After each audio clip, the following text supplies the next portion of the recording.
Hey guys, what's up? This is Austin Trench coming at you talking about the recent film in Warner and Legendary's Monsterverse, Godzilla, King of the Monsters, directed by cult film director Michael Dougherty, which has sadly come under critical divisiveness amongst fans, with some loving it and some hating it. Well, let's see if this flies like Space Godzilla or sinks like, well, Zilla. Holy shit, this movie's awesome! Godzilla King of the Monsters is an epic tribute to the Showa and Millennium series, adding the best and worst of both franchises while introducing a few good human characters and memorable monsters, plus wonderful moments when they're together on screen. The action is 10 times better than 2014's, which I respect as a loving tribute to the 1954 classic with its serious tone. But like the original series, the Showa series began dark and serious, but got lighter in tone and wanted to generate a better audience growth amongst families and children. This does both, and it does it very well. There was hardly a moment where I didn't care about the humans and monsters, especially in other types of movies. Each monster, from the heroic side of Mothra and Gojira to the evil like Rodan and King Ghidorah, look majestic and imposing, as they should, while also injecting a lot of emotion into each of them with the help of motion capture technology. The plot is sadly like every other Godzilla film from that decade, very paper thin, and does copy from the eco-terrorist episode of Godzilla 98, where zealots want the monsters to clean the planet due to us destroying it. But it does have a very satisfying character art in that of Kyle Chandler's Mark Russell.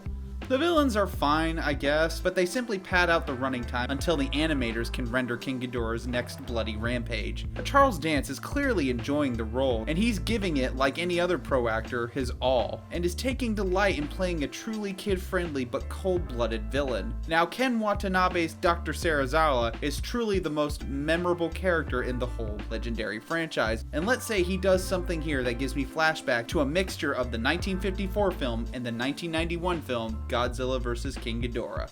Millie Bobby Brown, on the other hand, who is in most of the marketing alongside the kaiju, does not do much until the end, yet she does showcase her acting ability outside of her Stranger Things character, but I wish she was more involved in the story itself, primarily with the monsters, like how she was in the opening with her and Mothra. Zhang Zi is by far the most teased character plural in the film, such as, well, let's just say hardcore Godzilla fans will flip with her backstory. O'Shea Jackson Jr. was fun as a leading character with good charisma but limited screen time. Everyone else is just there for exposition and unfunny comic relief, which is alright, but they felt forced into the plot just to keep the audience up to date with what is happening, even when we can see what is happening. One thing I didn't like about the monster fights was how obscure they were in rain and fog. I understand it's for dramatic effect, but Kong Skull Island and Pacific Rim Uprising proved you can have a great monster fights in clean daylight and get positive feedback.